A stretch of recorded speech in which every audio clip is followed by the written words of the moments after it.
हे बघा, पहिल्यांदा मागच्या नागपूर अधिवेशनमध्ये ही सर्व गोष्टी माझ्या सहित सर्व आमदारांनी तिथं मांडल्यानंतर असं सुद्धा बोलण्यात आलं की कुठेतरी राजकारण करण्यात आलं आहे। आम्ही तेव्हाही सांगितले की जर आम्ही कुणी राजकारण करत असलो तर आमच्यावरती गुन्हे दाखल करा।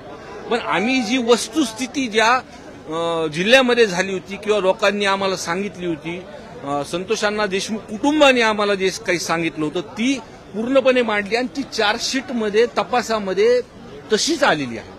म्हणजे घटनाक्रम जर तुम्ही बघितला तर तो घटनाक्रम प्रमाणे की वाल्मिक कराडनी कधी फोन केला घुलेला, कधी भेटायला लावलं चाटेला, आणि त्यांची 8 तारखेला शेवटची बैठक होऊन आणि नंतर मग त्यांनी ही पूर्णपणे ही काय गुन्हा झालाय म्हणजे संतोष अण्णा देशमुख सोबतचा हा समोर आलेला आहे। आणि आम्ही सांगत होतो की ह्यांचा मास्टर माइंड हे वाल्मिक कराडे आणि सरकारने पण त्यांची दखल घेतलेली आहे। प्रशासनाने जी काही सीआयडीची चौकशी लावली त्या चौकशीमध्ये मास्टर माइंड पुढे आलेले आहेत आणि त्यांच्यावरती मुख्य आरोपी म्हणून गुन्हा दाखल झाला।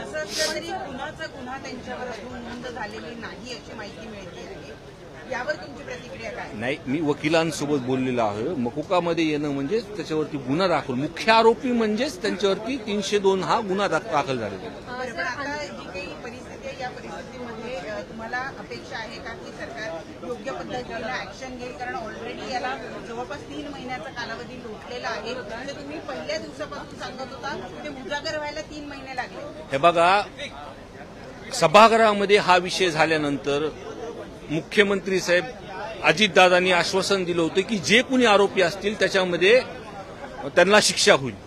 आणि प्रामाणिकपणे असंही बोललं पाहिजे, मी विरोधी बाकावरचा आमदार आहे आणि त्यांनी बोलल्याप्रमाणे प्रशासनाने त्याची दखल घेतली। त्यावेळेसचे एसपी तिथं बदलले, तिथं ऍक्शन झाली। 83 दिवसामध्ये ही चार्जशीट दाखल झाली आणि ज्या पद्धतीने तपासाचा जो वेग आहे तो फास्ट ट्रॅकवरती चालू आहे।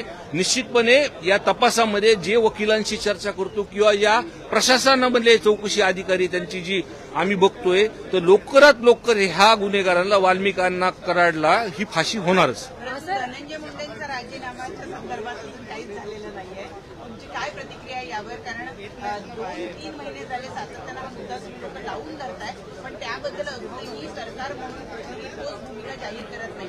हे पण आपण जर मीडिया म्हणून जर बघत असाल तर महाराष्ट्राच्या इतिहासामध्ये ही पहिल्यांदा ही अशी गोष्ट होती की सभागृहामध्ये सर्वच पक्षाचे आमदार ह्याच्यावरती बोलतात आणि बोलल्यानंतर सरकार ह्याची दखल घेते आणि ते स्वतःच म्हणतात की वाल्मिक कराड हे माझे निकटवर्ती आहेत। बल वाल्मिक कराड एवढा मोठा माणूस नाहीये की गुन्हा झाल्यानंतर सुद्धा की एवढं त्याला त्यावेळेस प्रशासन एवढी मदत करत होती की 12 तास त्याला थांबवलं गुन्हा नोंद करण्यासाठी।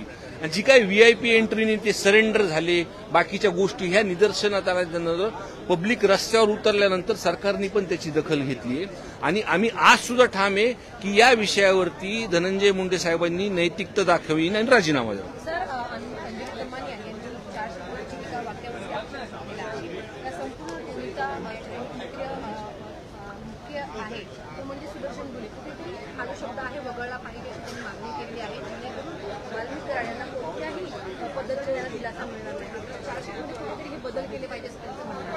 हे बघा, मी त्यांची बाईट काही बघितली नाही, पण मी चार्जशीट जे काही मुद्दे बघितले आहेत त्या मुद्द्यावरतून तपास व्यवस्थित चालू आहे असं मला वाटतं।